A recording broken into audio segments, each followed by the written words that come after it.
கடலூர் மாவட்டம் ஸ்ரீமுஷ்ணம் வட்டத்தில் உள்ள 38 வருவாய் கிராமங்களை காவிரி டெல்டா பகுதியாக அறிவித்து அரசாணை வெளியிடப்பட்டதால் விவசாயிகள் மகிழ்ச்சியடைந்தனர். இந்த அறிவிப்பிற்காக கடந்த 15 ஆண்டுகளுக்கும் மேலாக விவசாயிகள் பல போராட்டங்களை நடத்திய நிலையில் தற்போது தமிழக அரசு காவிரி டெல்டா பகுதியாக அறிவித்தது. இதனால் விவசாயிகள் தமிழக அரசிற்கு நன்றி தெரிவித்தனர். வருவாய் கிராமங்களை டெல்டா பகுதியாக அறிவித்தது ஒரு மிகப்பெரிய வரவேற்கத்தக்க விஷயம். இதனால் எங்கள் விவசாயம் மேலும் செழிப்படையும். நாங்களும் எங்களுக்கு பேரிடர் காலங்களில் மற்ற டெல்டா பகுதிகளுக்கு கொடுக்கக்கூடிய அனைத்து நலன்களும் திட்டங்களும் எங்களுக்கும் வந்து சேரும். இந்த டெல்டா பகுதி என்று அறிவிக்கப்பட்டதன் மூலம் எங்களுக்கு இனி எந்த விதமான தொந்தரவுகளும் எந்த விதமான நில அரசாங்கத்தின் மூலமாக எந்த நில ஆக்கிரமிப்புகளும் இருக்காது என்பது எங்களுக்கு தெளிவாக தெரிகிறது. அதனால் அரசுக்கு மிகப்பெரிய நன்றியை தெரிவித்துக் கொள்கிறோம். ஸ்ரீமுஷ்ணம் ஒன்றியத்தை 38 ஊராட்சிக்கு உட்பட்ட ஸ்ரீமுஷ்ணம் ஒன்றியத்தில் வசிக்கிறவங்களுக்கு டெல்டா மண்டலமாக கவர்மெண்ட் அறிவித்ததுக்கு எங்களுக்கு முதல்ல நன்றி. இது வரைக்கும் எந்த விவசாயம் வெள்ளத்தால் பாதிக்கப்பட்டாலும் எந்த ஒரு நிவாரணமும் எங்களுக்கு வரலை. இப்போ தமிழ்நாடு அரசு எங்களுக்கு இந்த உதவி ஸ்ரீமுஷ்ணம் ஒன்றியத்தை அறிவித்த பிறகு எங்களுக்கு இந்த உதவி கிடைக்கின்ற நம்பிக்கையில் முழுசாக நம்பிக்கை இருக்கிறோம். டெல்டா கிராமமாக அறிவித்ததுக்கு இந்த அரசுக்கு மிகவும் நன்றி. எங்களுக்கு இதுக்கு முன்னாடி எந்த ஒரு சலுகையும் கிடைக்கல. டெல்டா அறிவிக்காததுக்கு முன்னாடி எதுவுமே எங்களுக்கு கிடைக்கல. இப்போ டெல்டா இதை அறிவித்ததுக்காக தமிழ்நாடு அரசுக்கு எங்களால் நன்றி. சேலத்தில் 8வது தேசிய இயற்கை மருத்துவ தினத்தை முன்னிட்டு 4500 மாணவர்கள் இணைந்து காந்தியடிகள் உருவத்தை வடிவமைத்து சாதனை படைத்துள்ளனர்.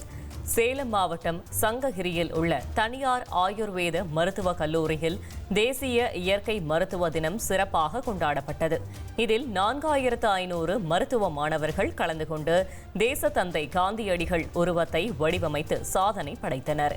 இந்த நிகழ்ச்சியில் சுற்றுலாத்துறை அமைச்சர் ராஜேந்திரன் கலந்து கொண்டு மாணவர்களை வாழ்த்தினார்.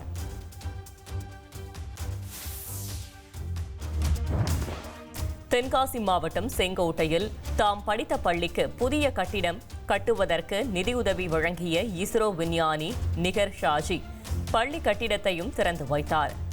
செங்கோட்டையில் உள்ள SRM அரசு மகளிர் மேல்நிலைப் பள்ளியில் இஸ்ரோ விஞ்ஞானி நிகர் ஷாஜி படித்தார்.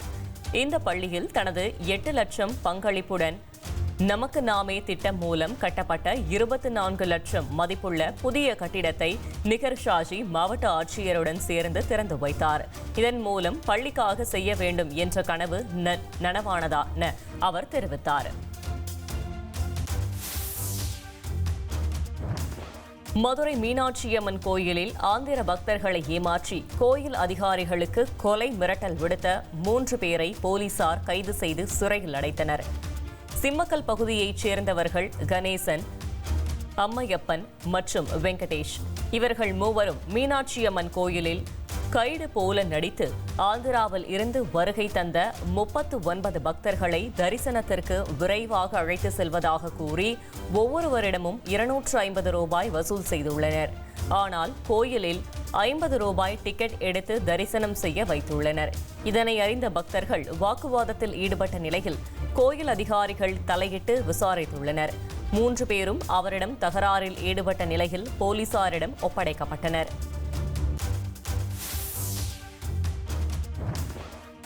போலூர் அருகே அரசு உதவி பெறும் பள்ளியில் மாணவிகள் சமையல் வேலை செய்வது போன்ற புகைப்படங்கள் வெளியாகி பரபரப்பை ஏற்படுத்தியுள்ளது. திருவண்ணாமலை மாவட்டம் போலூரை அடுத்த பத்தியாவரம் பகுதியில் செயல்பட்டு வரும் அரசு உதவி பெறும் பள்ளியில் சீருடை அணிந்து கொண்டு மாணவிகள் சமையல் வேலையில் ஈடுபடும் புகைப்படங்கள் வெளியாகி பெற்றோர்களிடையே அதிர்ச்சியை ஏற்படுத்தியுள்ளது. மேலும் இந்த புகைப்படங்கள் இணையத்தில் வெளியாகி பலரும் கண்டனம் தெரிவித்து வருகின்றனர்.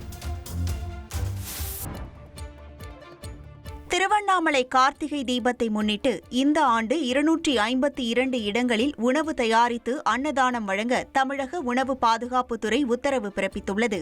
திருவண்ணாமலையில் கார்த்திகை தீப திருவிழா வரும் 24ஆம் தேதி தொடங்கி 10 நாட்கள் நடைபெறவுள்ள நிலையில் தமிழக உணவு பாதுகாப்புத்துறை சார்பில் பல்வேறு வழிகாட்டு நெறிமுறைகள் வெளியிடப்பட்டுள்ளன. அதன்படி தண்ணீர், பாதாம் பால் போன்றவற்றை கொடுப்பவர்கள் உணவு பாதுகாப்புத்துறையிடம் அனுமதி பெற வேண்டும் என்று தெரிவிக்கப்பட்டுள்ளது. மாவட்ட மாவட்ட நிர்வாகம் குறிப்பிட்டுள்ள இடங்களில் மட்டுமே அன்னதானம் தயாரித்து வழங்க வேண்டும். அனுமதியின்றி வாகனங்களில் அன்னதானம் வழங்கினால் அவற்றை பறிமுதல் செய்யவும் உத்தரவு பிறப்பிக்கப்பட்டுள்ளது. அன்னதான உணவை 22 உணவு பாதுகாப்புத்துறை அலுவலர்கள் ஆய்வு மேற்கொள்ளவும், சென்னை, கோவை, சேலம் ஆகிய 3 மாவட்டங்களில் இருந்து 3 ஆய்வக வாகனங்களை கொண்டுவரவும் உத்தரவு பிறப்பிக்கப்பட்டுள்ளது. அன்னதான உணவை தயாரிப்பவர்கள் கையுறை அணிந்திருக்க வேண்டும் என்றும் தடுப்பூசி செலுத்திக் கொள்ள வேண்டும் எனவும் உத்தரவிடப்பட்டுள்ளது. கிரிவல பாதையை சுற்றியுள்ள உணவகங்களில் பணியாற்றும் ஊழியர்கள் தடுப்பூசி செலுத்திக் கொள்ள வேண்டும் என்றும், சமையலறை, கை கழுவும் இடம் மற்றும் கழிவறை உள்ளிட்ட இடங்களை சுத்தமாக வைத்துக் கொள்ள வேண்டும் எனவும் உத்தரவு வழங்கப்பட்டுள்ளது. இனி செல்லும் இடமெல்லாம் செய்தி. தந்தி டிவியின் வாட்ஸ்அப் சேனலை ஃபாலோ பண்ணினா செல்ல இருக்கும் இடமெல்லாம் செய்தி. இதோ QR கோட் இப்பவே ஸ்கேன் பண்ணுங்க, ஃபாலோ பண்ணுங்க.